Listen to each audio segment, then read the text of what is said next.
Bueno, muchas gracias por invitarme y agradecer a toda la organización de Perú Plagas en esta edición 2022. Realmente para nosotros es un placer formar parte de este encuentro. Y en esta ocasión le vamos a hablar acerca del manejo de un grupo de plagas que vulgarmente denominamos hormigas. ¿Y por qué lo digo de esta manera? Porque lo que suele pasar cuando hablamos de plagas de hormigas es que vulgarmente se denominan hormigas a un montón de especies y muchas de ellas tienen hábitos y realizan una biología diferente, particular. Entonces, tenemos que poder hacer una correcta identificación para poder establecer una adecuada estrategia de manejo. Recordemos que no solo el manejo y las técnicas de implementación de estrategias de control tienen que ver con la plaga que tenemos adelante, sino también con el escenario donde vamos a estar trabajando. No es lo mismo los daños que pueden llegar a ocasionar un grupo de plagas de hormigas en restaurantes, en hoteles, en hospitales o en hogares, priorizando cada uno de esos efectos negativos en cada de estos escenarios. También van a surgir una serie de restricciones en cuanto a los tipos de herramientas de control que yo voy a implementar. Es por ello que para hablar de hormiga lo primero que tenemos que hacer es identificar a la hormiga. Y estoy seguro que en este encuentro nos acompañan virtualmente un montón de empresas de control de plagas. La mayoría de la gente que trabaja en este segmento, cuando recibe un llamado por hormigas, cualquier insecto pequeño que camina ya es una hormiga, incluso muchas veces sin ser hormiga, ¿no? Entonces, ¿de qué hablamos cuando hablamos de hormigas? Si nosotros observamos a estos pequeños individuos con una lupa, con algún artefacto que nos pueda permitir observar los detalles morfológicos, vamos a ver un grupo de características comunes que nos permiten agruparlas dentro de esta denominación vulgar. Y aparecen muchas especies a las cuales llamamos hormigas. De hecho, en el mundo hay más de 14.000 especies identificadas como hormigas. Y está considerada, junto con las cucarachas, la segunda plaga domisanitaria más difícil de controlar. Las hormigas son insectos pertenecientes al orden de los himenópteros y particularmente se destacan por tener una morfología específica que nos va a permitir agrupar en diferentes especies o diferentes nombres vulgares. Yo les dije de que muchas veces englobamos esta denominación vulgar y llamamos hormigas a un montón de individuos. Acá pueden observar ustedes algunos ejemplos de ellos. Tenemos hormiga carpentera, hormiga de fuego, hormiga olorosa, hormiga argentina, hormiga cabezona, todo lo que son hormigas podadoras argentinas, que a su vez es un subgrupo que también alberga varias especies. Hormiga fantasma, hormiga del pavimento, hormiga faraona. Cada una de ellas con particularidades en cuanto a dónde anidan, si hacen hormiguero, con montículo de tierra, sin montículo de tierra, si realizan actividades dentro de las casas, fuera de las casas, en peridomicilio ingresan ocasionalmente. En fin, hay muchos detalles fundamentales para poder establecer una correcta estrategia. A lo largo de esta presentación voy a hacer foco sobre las principales especies de hormigas, pero para poder identificar de qué hormiga estamos hablando, tenemos que saber primero cómo es una hormiga, cómo es la morfología de una hormiga tipo, como para poder después vincularla a cada una de estas especies que mencionamos, que como podrán observar en pantalla, tienen aspectos completamente diferentes y van más allá del color, porque el color es lo que más fácil, el color y el tamaño, dentro de ciertos rangos, es lo más fácil de determinar para poder decir, bueno, estamos ante un grupo u otro grupo de hormigas, pero contemplando la variedad de especies que hay, se vuelve bien difícil generar alguna identificación solamente con la información del color y del tamaño. Para ello tenemos que ver otras cuestiones morfológicas y sí o sí vamos a necesitar de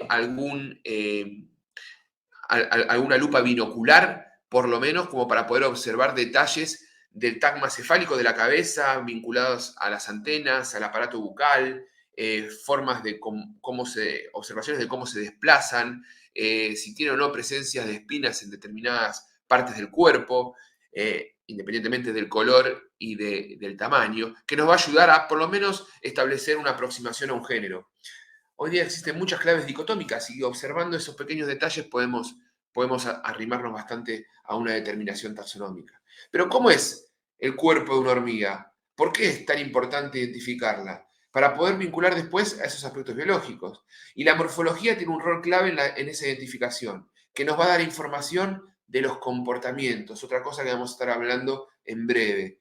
Como todo insecto tiene el cuerpo dividido en cabeza, tórax y abdomen. En la cabeza aparece, por supuesto, el aparato bucal, los ojos y las antenas. Los ojos tienen ojos simples, ojos compuestos, ahora les voy a hablar un poquito de ello. Y las antenas tienen algo específico que es un tipo de antena que se llama geniculada, la cual está dividida en fragmentos. Cada fragmento se llaman artejos o antenitos. Y el primer fragmento es alargado, lo que se llama el escapo, el pedúnculo de la antena. Permitiendo que el resto de los fragmentos de esa antena formen un ángulo de 90 grados aproximadamente. Eso es bien característico de esta familia dentro del orden, a la cual denominamos vulgarmente hormigas. El aparato bucal tiene un aparato bucal masticador con ciertos dientes o protuberancias en la parte interna de la mandíbula, que también nos va a ayudar esto a definir si es una especie u otra. Y en el tórax encontramos ya alguna característica de las hormigas vinculadas al movimiento. Como ustedes saben, tienen castas, son insectos sociales, interactúan entre sí y tienen una eh, interacción bien compleja, con castas que realizan una función específica dentro de la colonia. Las hormigas se desplazan moviéndose, caminando, tienen patas ambulatorias y también se pueden desplazar a través del vuelo, específicamente las castas de insectos que nacen que salen de la pupa con alas, las hormigas voladoras, que son las castas que tienen una vinculación con la reproducción, las castas sexuadas. Las patas son patas ambulatorias que les permiten también trepar sobre superficies verticales. Eso va a hacer que podamos observar hormigas caminando por paredes, por ejemplo, subiendo a una alacena, introduciéndose en grietas que pueden encontrar en algún azulejo. Y en el abdomen encontramos segmentos denominados surómeros y el último número del abdomen puede o no tener un aguijón, que también es algo característico de este tipo de algunas especies de hormigas. Y ese aguijón puede estar vinculado a la inyección de algunas sustancias que nos puede generar alguna reacción alérgica, a un prurito, a un daño. Observando la morfología, dijimos tienen cabeza, tórax y abdomen. Hay un detalle en las hormigas que el abdomen tiene los primeros surómeros más angostos, en lo que se conoce como pedicelo. ¿Tá? Y muchas veces está fusionado esos abdomen más angostos a un segmento que tiene el origen en el tórax, lo que se conoce como propodeo. Estas serían las divisiones reales de las hormigas, en cabeza, tórax y abdomen. Es como que el abdomen avanza sobre el tórax en lo que se llama propodeo. Por eso muchas veces encontramos dentro de las descripciones de las hormigas que se habla de que tienen cabeza y mesosoma, denominando mesosoma a esa fusión del tórax con el abdomen. En el tórax es donde se van a encontrar, por supuesto, en posición ventral las patas insertadas y en posición dorsal las alas, en aquellas castas que tengan alas. Las hormigas tienen una visión muy variada, dependiendo de la especie que estemos hablando. Hay especies que son prácticamente ciegas, que se vinculan con el exterior por estructuras que les permiten percibir diferentes tipos de estímulos, pero no visuales. Y otras que tienen bastante buena visión. Por supuesto que siempre que las comparamos con algún otro animal, sobre todo con mamíferos, tienen una visión peor, por decirlo de alguna manera. Pero puede haber hormigas con una relativa buena visión. Las hormigas tienen ojos simples y ojos compuestos, como muchos insectos. Los ojos compuestos están formados por pequeños fragmentos denominados somatillos, y los ojos simples están ubicados en la zona de lo que se llama la frente, en donde estos ojos tienen un rol específico de percibir luz y polarización, y se cree que esto probablemente sirva para orientarse en ambientes oscuros o bajo, por ejemplo, una densa vegetación. Las antenas les permiten percibir estímulos y uno de los estímulos que perciben las hormigas son las feromonas. Las feromonas son sustancias químicas volátiles imperceptibles por nosotros que desencadenan un comportamiento al percibirlo por individuos de la misma especie. Básicamente es como si fuese un idioma para los insectos, las feromonas. Y según lo que se desencadena, aparecen feromonas con fines reproductivos, las denominadas feromonas sexuales, feromonas de trazabilidad, muy desarrolladas en hormigas, que son esas feromonas que le indican a la hormiga qué camino seguir, feromonas de alarma, feromonas de congregación, etcétera, etcétera. Si vemos en detalle cómo es la antena, vamos a encontrar pelitos denominados sencillas. Y por supuesto que cada sencilla tiene una morfología específica, que esta foto me gusta mostrarla porque se ve muy, muy bien. Las morfologías diferentes de cada una de las sencillas en las antenas, con sus respectivos nombres, claro está, que no voy a entrar en detalle de esto, pero sí observemos que podemos ver diferentes morfologías de pelitos que perciben diferentes estímulos, como feromonas, como humedades, humedad relativa, en el caso de los poros cuticulares, no son los pelos, pero están ahí cercano a los pelos, son pequeños orificios, dióxido de carbono, compuestos orgánicos, vibraciones muchas veces, y por supuesto también los semioquímicos. Ahí ya sabemos más o menos cómo son las descripciones generales morfológicas de muchas hormigas, pero vamos a entrar en detalle para poder ver las particularidades de cada grupito de hormigas y tratar de hacer alguna aproximación o identificación taxonómica. Para ello tenemos que saber las características biológicas también típicas de las hormigas. Tienen, por supuesto, una reproducción sexual, esto significa macho y hembra copulan, producto de esa cópula la hembra coloca huevos, pero la hembra que puede transformarse en reina y puede ser un único individuo dentro de una colonia, la que sea reina, o puede haber un pequeño grupo de reinas dentro de una colonia, o puede haber muchas reinas dentro de la colonia. Eso depende mucho de la especie. Tiene en su estructura interna, en su genital interna, una vesícula denominada espermateca, la cual le permite almacenar espermatozoides. Entonces, de esta manera, durante el vuelo nupcial, la hembra copula con varios machos y acumula ahí la cantidad de material genético para poder después fecundar el resto de los óvulos que va a ir liberando paulatinamente el resto de su vida adulta y así dar descendencia de manera constante, sin la necesidad de copular cada vez que quiere colocar huevitos. Se multiplican a través de huevos, son ovíparos.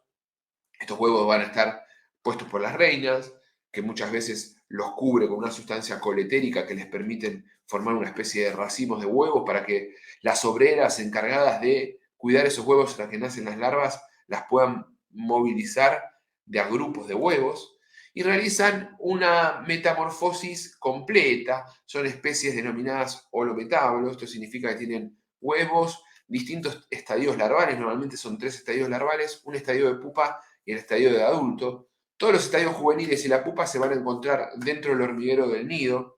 Normalmente denominamos hormiguero aquellos refugios que tienen cámaras específicas con funciones determinadas y nido denominamos un refugio para estas especies donde no hay cámaras bien desarrolladas.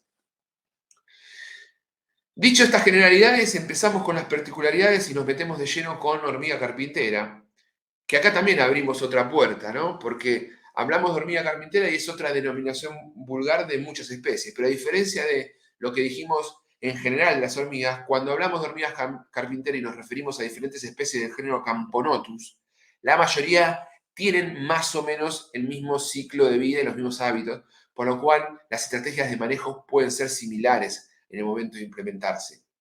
Son conocidas como hormigas carpinteras, en algunos lugares también se las conocen como hormigas culonas. Es un grupo muy diverso, hay muchas especies de Camponotus. Acá aparecen algunas, Camponotus barbaricus más específicas en América del Norte, Camponotus mus, muy presente en Argentina, que no aparece aquí en esta lista. Son de las hormigas más grandotas, las podemos identificar porque tienen el tórax, o mejor dicho, el mesosoma, ¿no? Con un arco convexo sin espinas, eso también es bien visible dentro de estas especies. Tiene el pedicelo, los primeros segmentos de pedicelo formado por un solo segmento.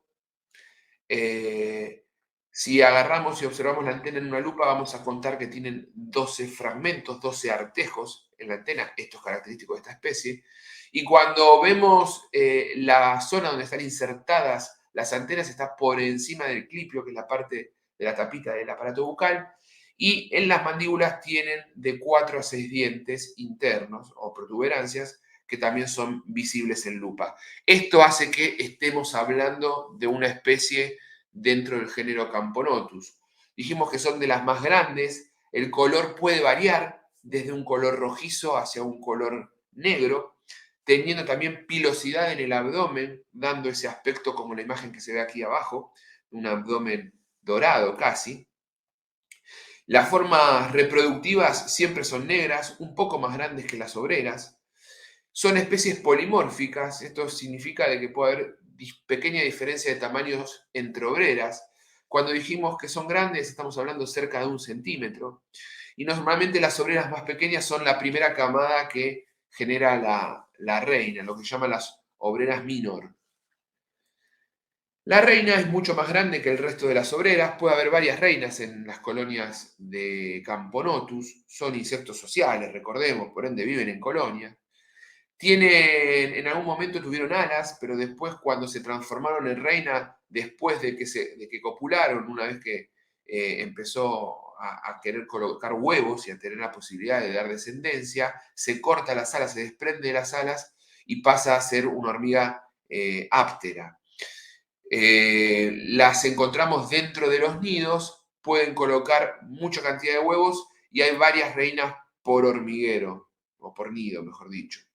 No se alimentan, no salen a forrajear, sino que las que le dan de comer son las obreras a través de un proceso denominado trofalaxis. La trofalaxis es cuando ustedes ven choques de mandíbulas entre hormigas. Bueno, en ese choque de mandíbulas que lo pueden realizar mientras caminan por un sendero, o en este caso con la reina, intercambian sustancias para, en el caso de la reina, alimentar, y en el caso de las hormigas que van caminando por un sendero, intercambian sustancias para comunicarse. Esta acción, la trofalaxis, permite también un efecto dominó cascada mediante el uso o el control de hormigas con geles hormiguicidas. Saliendo de la reina pasamos a las hormigas aladas y tenemos a las hormigas aladas hembras denominadas princesas y las hormigas aladas machos denominados zánganos. Las hembras suelen ser más grandes que las princesas suelen ser más grandes que los zánganos. Son de mayor tamaño que las obreras, claro está, y los zánganos se caracterizan también porque tienen un tórax más ancho y solamente están activos durante la cópula, después estos mueren. Una colonia grande puede dar aproximadamente entre 200 y 600 individuos reproductores que los vamos a ver movilizándose y volando en lo que se denomina vuelo nupcial, que ahora les voy a hablar, que es la forma en que se reproducen, en este caso en el aire. Las obreras son hembras estériles, representan la mayor cantidad de los individuos dentro de la colonia. Dijimos que son polimórficas, pudiendo haber una pequeña diferencia de tamaño, y están aproximadamente cerca de 1 centímetro, un poquito menos de 1 centímetro. Tienen como objetivo principal la alimentación de la reina, el cuidado de las crías, de los adultos juveniles y la fabricación del nido. La búsqueda de alimento también es un rol importante que cumplen las obreras. Existe una quinta casta, que son los soldados, que son hembras estériles que tienen una función más vinculada a la defensa. No todos las especies de género Camponotus tienen soldados desarrollados, pero podemos encontrar, como en el caso de Camponotus chilensis, una hembra soldado que significativamente más grande que las obreras y un poco más pequeña que una reina, sobre todo en el tamaño de ese abdomen, que la reina se caracteriza por tener un abdomen bien desarrollado. Cuando comienzan los calores primaverales, aparece lo que se denomina el momento de vuelo nupcial, en donde de esos nidos salen un montón de individuos alados, princesas y zánganos, y en el aire copulan, haciendo lo que se conoce como el enjambre, y lo podemos ver a simple vista, el momento de cópula.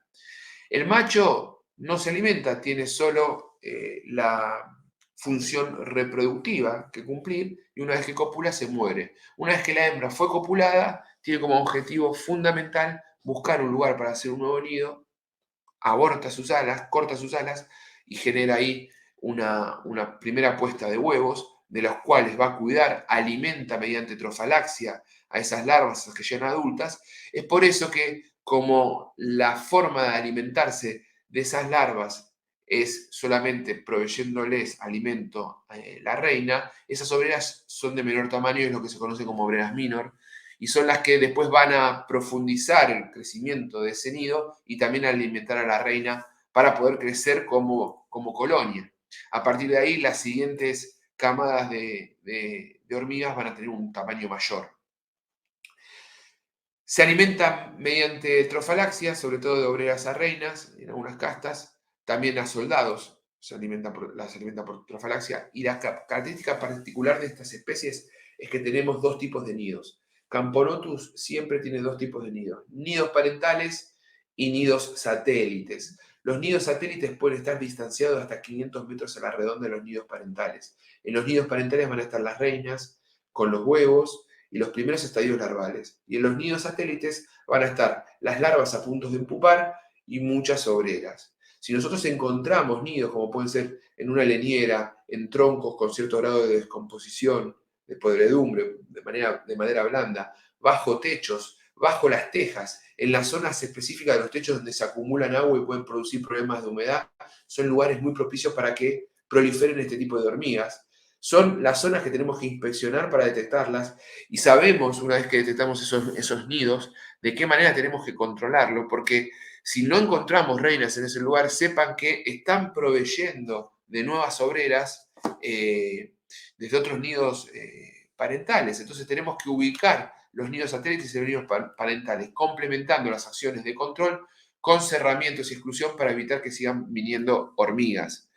Este es un típico caso de una acumulación de materia orgánica en un tronco, en un tocón que empezó a descomponerse y cómo puede actuar de manera adecuada con esa madera ya ablandada por la proliferación de hongos para poder generar así eh, el nido. Bien, ¿qué más tenemos para agregar de esto? La alimentación. Son especies omnívoras, pero tienen una gran preferencia por sustancias azucaradas. Sustancias azucaradas que muchas veces las provee esas sustancias azucaradas un grupo de otros insectos. Insectos que los podemos encontrar en especies ornamentales, como son los homópteros, y particularmente áfidos, todo lo que son los pulgones. Los pulgones tienen como característica fisiológica un tubo digestivo que es rico en una enzima, lo que se llama la sacarasa.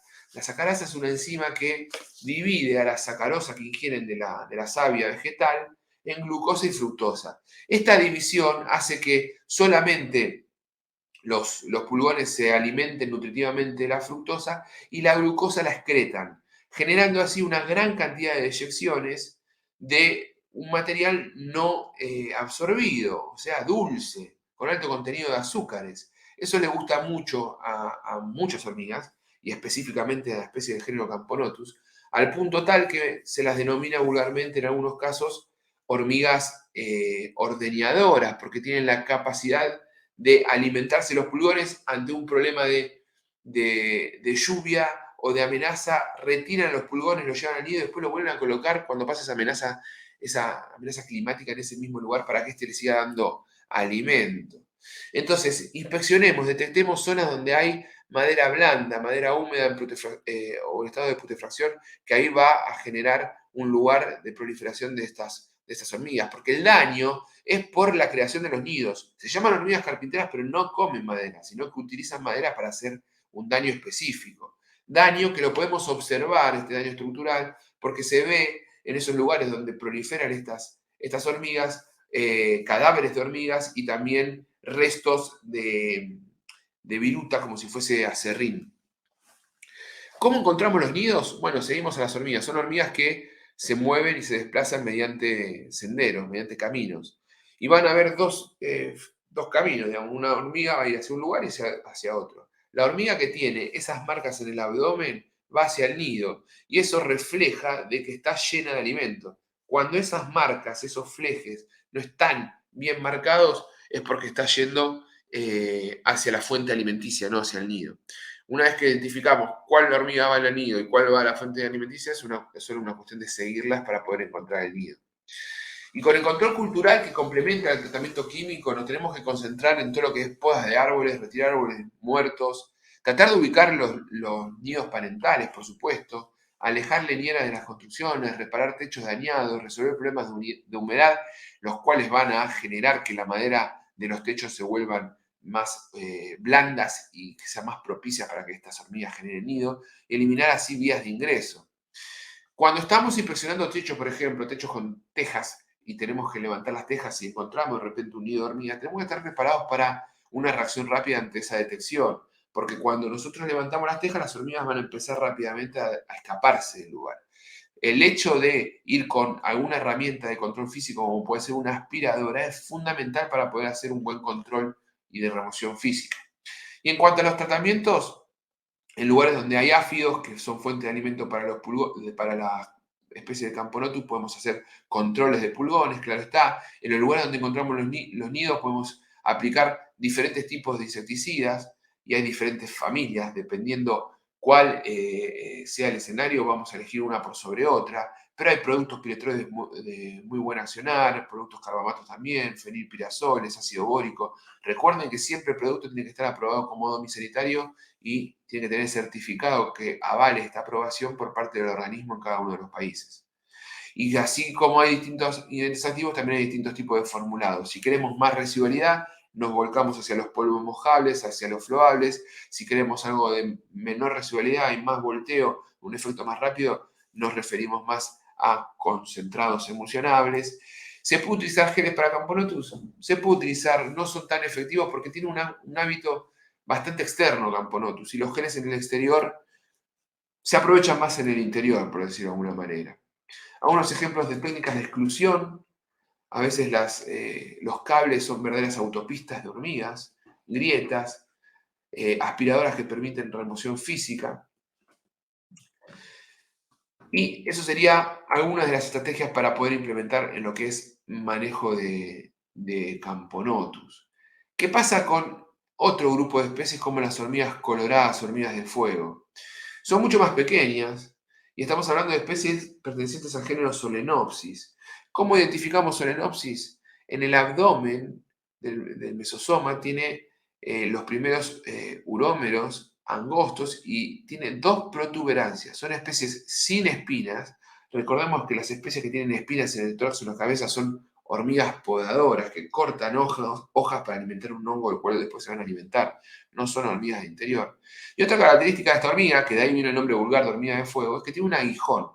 Y ese aguijón puede inyectar una sustancia que genera una reacción específica en la piel, que ahora les voy a mostrar. Esa sustancia se llama pipiridina. ¿Qué otras características además del aguijón tienen estas especies? Bueno, dos segmentos en el pedicelo, la antena en vez de 12 artejos, como habíamos visto en el caso de Camponotus, tienen 10 artejos. Si observamos la cabeza, los dos últimos artejos de esa antena geniculada terminan en masa y generalmente son de un color rojo a marrón y muy chiquitas, de 1,5 a 6 milímetros. Hay muchas especies dentro del género Solenopsis, todas no tienen espinas en el tórax. Cada colonia puede estar constituida por un número muy grande de individuos.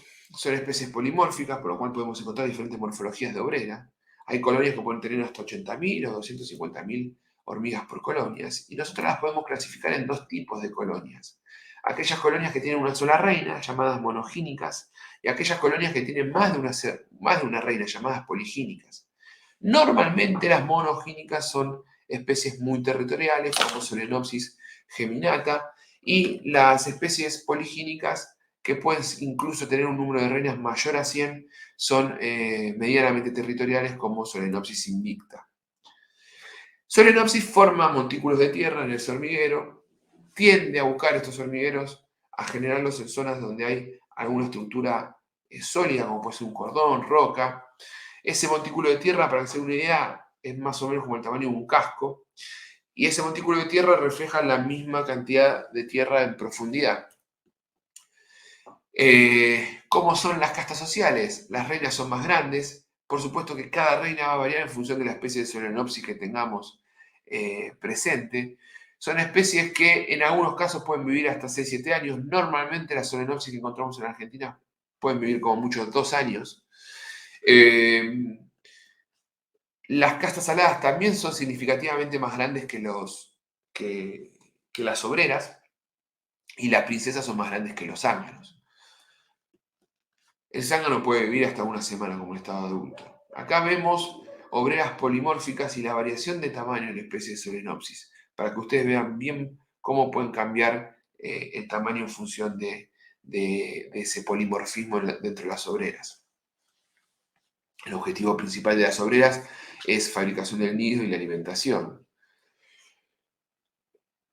Cuando comienzan los calores en primavera, sobre todo después de lluvia, salen los individuos alados de las pupas, forman el vuelo nupcial también, la hembra se aparea con algunos machos y después esas hembras van a buscar áreas húmedas para generar un nuevo hormiguero, también cortándose las alas. Normalmente se pueden desplazar hasta 1 o 2 kilómetros de la colonia madre. Coloca huevos en racimos, protegidos por una sustancia coletérica que también les permiten manipularlos de manera simple. Y algo interesante, la reina mantiene a las larvas con aceites regurgitados a través de trofalaxias. Es lo mismo que en Camponotus. Esto es lo que yo le comentaba respecto a la piperidina, que es una toxina que inyectan a través del aguijón y que genera estas reacciones con pústulas blancas, en este caso en la piel, en la pierna. Con lo cual es una especie que no solo puede contaminar alimentos, sino que también puede tener un efecto sobre la salud pública. No genera muerte, pero puede en algunos casos generar algunos problemas de shock anafiláctico. Es un alcaloide natural con actividad necrotóxica, la piperidina. Bien. Son especies omnívoras, también lo son Camponotus. A diferencia de Camponotus, requieren alimentos con altos contenidos proteicos. Vamos a encontrar solenopsis en animales muertos, en un pedazo de queso, insectos muertos, en una feta de salame, etc. Pero es muy común encontrarlas dentro de las casas. Están haciendo nidos, o hormigueros mejor dicho, fuera e ingresan a los hogares. Para el control tenemos que inspeccionar dónde están los hormigueros y aplicar sobre esos hormigueros. Y dentro de las casas podemos aplicar geles. Los geles son buenos y eso promueve el efecto dominó o cascada. Cuando aplicamos sobre nidos con altas infestaciones de Solenopsis, tenemos que hacer las aplicaciones de manera frecuente y repetir por lo menos 2 a 3 veces con un intervalo de una semana o de 2 semanas. Los geles, si aplicamos, también tenemos que, en esa zona donde aplicamos geles, no aplicar insecticidas y procurar reaplicar los geles cada 5 días al menos. Hábitos similares a Solenopsis tenemos hormiga cabezona del género Feidoles, claramente identificable por el tamaño de su cabeza, y la hormiga faraona, que si bien no se parece a Solenopsis, es muy pequeña, camina de manera individual, tiene algo en común respecto a que son omnívoras, pero estas últimas las podemos encontrar bien vinculadas a alacenas. Estos feidoles también se refugian en grietas que pueden encontrar en el pavimento. Tiene aguijón, no es tan agresiva como Solenopsis, camina sin sendero y se puede encontrar con productos residuales aplicados en spot o la aplicación de geles. En cuanto a la hormiga faraona, es una hormiga muy buena para ser controlada mediante geles exclusivamente y también mediante el uso de polvo, porque recordemos que tiende a hacer sus nidos en grietas, hendiduras, en canales donde hay tendido eléctrico. Vamos a un ejemplo de lugares donde puede haber nido de Monomorium. Y por último vamos a hablar de la hormiga argentina, una especie que tiene una zona nativa entre Buenos Aires y Uruguay, algo también de Brasil. Si vemos a esta especie de costado, la cabeza parecida triangular, tiene un nodo en el segmento angosto de su abdomen, el tórax no posee espina, tiene un color amarronado, brillante, las patas largas y tiene mandíbulas tendiendo a ser amarillentas. No las podemos confundir con Solenopsis porque tiene 12 artejos, mientras la otra tiene 10 artejos. Y la cabeza triangular también nos permite identificarla fácilmente. Son especies monomórficas de 2 a 3 milímetros. A diferencia de otras especies, la hormiga argentina está considerada una de las especies más invasoras del mundo. En la zona nativa tiene controladores naturales y son bastante agresivas con otras especies, pero están en un equilibrio. Cuando estas hormigas van a otras tierras, desplazan a otras especies de hormigas y en vez de competir entre colonias de la misma especie, se agrupan formando supercolonias, las cuales pueden albergar cientos o miles de kilómetros. Entonces, controlar a toda la colonia de la hormiga argentina es muy difícil, es casi imposible, es una utopía. La hormiga argentina hace un nido debajo de un ladrillo, debajo de la hojarasca, y ese nido está interconectado con otro nido en otro lugar, en otra estructura. Los nidos pueden ser fuera de las casas o dentro de las casas. Encima, las hembras, que pueden haber hasta un 10% de reinas, son poligínicas, se reproducen no en vuelo nupcial, sino que se reproducen en el hormiguero. Por ende, esto aumenta la eficacia en el momento reproductivo, dan mucha descendencia en poco tiempo. Se reproducen dentro del hormiguero, pero aún así son castas aladas, siendo las princesas un poco más grandes que los zánganos, y el zángano tiene un tórax bien ensanchado, súper característico, bien protuberante. Miren la diferencia entre un macho y una hembra, claramente, es visible. Dijimos que copulan en el interior del hormiguero, esto hace que la capacidad de supervivencia post-cópula sea casi del 100%, mientras que las que realizan vuelo nupcial, esa capacidad de supervivencia se disminuye al 1%. Eh, Son muy agresivas con otras especies, muchas veces se las ve atacando a otras especies de hormigas podadoras, por ejemplo. Sobre todo las obreras se agrupan entre ellas y atacan a hormigas más grandes. Son hormigas chiquitas, pero son muy agresivas actuando en conjunto. Recordemos que las colonias están formadas por varias reinas. El 10% son reinas, el 90% son obreras, son poligínicas. Los nidos van a estar en lugares húmedos, cerca de fuentes de comida y oscuros. Hay una tendencia que está dentro y fuera de la casa. 70% de las colonias de hormiga argentina están dentro de las casas y el 30% fuera. Son difíciles de ver y muy agresivas, sobre todo con otras especies de hormigas, no entre colonias. Se pueden controlar con geles en el interior, claro que sí. Y también les gustan las melazas que liberan muchos homópteros, cochinillas, áfidos. Entonces, tenemos que localizar los nidos, hacer una aplicación de insecticida residual, hacer trabajo de exclusión y eliminar fuentes de alimento. Localizar los nidos es muy difícil porque hay agrupación entre colonias y muchas veces los nidos son lugares muy rústicos, como les mencionaba a modo de ejemplo, debajo de la hojarasca, debajo de un ladrillo. Lo ideal es usar geles. Los geles pueden ser muy efectivos, varían la constitución del gel. La variación de esa constitución tiene que ver con la cantidad de sacarosa que tiene el gel, que puede ir de un 10 a un 40%, y también la necesidad de la sacarosa va a variar en función del momento que está la hormiga en esa colonia. La sacarosa genera estímulos químicos y sensoriales en las antenas y los palpos labiales que se consuman el gel, y actúa como un fagoestimulante, determinando una motivación individual en cada individuo forrajero. El efecto se va contagiando, el efecto tóxico del ingrediente activo en ese gel mediante la trofalaxis, que bien la desarrollan en estas especies, y tiende a ser más efectivo los geles menos densos.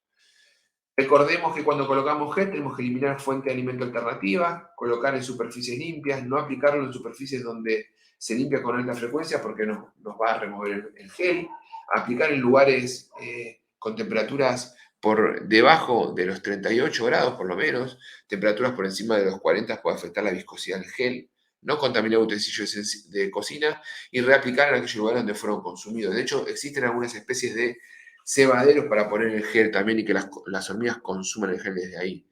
Y fundamental no hacer aplicaciones líquidas en las zonas donde coloco el gel, porque de esa manera estoy cortando el efecto dominó o cascada. Y algo tan importante como estas contemplaciones en los momentos de aplicar gel es educar al cliente, porque ustedes están utilizando un método de control de última generación. Y esto es un producto, una herramienta exclusiva para empresas de control de plagas, que no es solamente colocar el gel, es colocarlo en el lugar adecuado para que sea consumido de la manera correcta y complementarlo con otras acciones culturales específicas para que se pueda promover ese efecto dominó cascada. Cuando aplican el gel, las hormigas van a seguir viviendo. Esto también pasa con los geles cucarachicidas.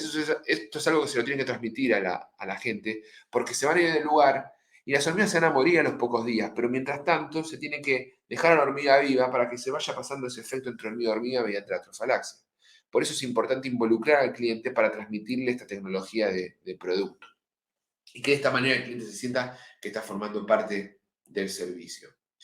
Resumiendo y para finalizar, algunos ejemplos de activos piretroides que podemos utilizar: permetrina, perletrina, cipermetrina, lambda-celotrina con muy buen efecto expurgue. Ojo con la parestesia de un grupo cianopiretroide muy importante, la lambda-celotrina, la deltametrina, beta-cipermetrina.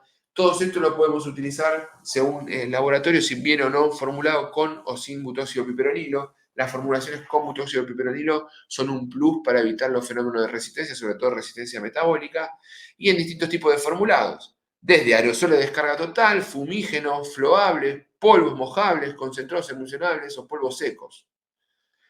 Algunos ejemplos de control químico, particularmente activos que se pueden utilizar en la Argentina, y de diferentes tipos de formulaciones en función de lo que querramos priorizar. ¿Sirven los IGR para control de hormiga? Los IGR pueden ser una estrategia interesante, teniendo en cuenta y contemplando que son lentos en el accionar y que tenemos que aplicar en el lugar donde están las larvas, sobre todo si hablamos de juvenoides. Para ello tenemos que aplicar sobre el hormiguero abriéndolo. Es mucho más eficiente cuando el IGR está combinado con algún adulticida, con algún piretroide. Por eso siempre nosotros cuando hablamos de marca, la combinación de piretroide permetrina con piriproxifen es una buena alternativa para aplicar directamente sobre los nidos. La aplicación del IGR solo sobre los nidos es un poco insuficiente, hay que mezclarlo con un adulticida. Bueno, les agradezco mucho el tiempo, quedo atento a las preguntas, muchas gracias.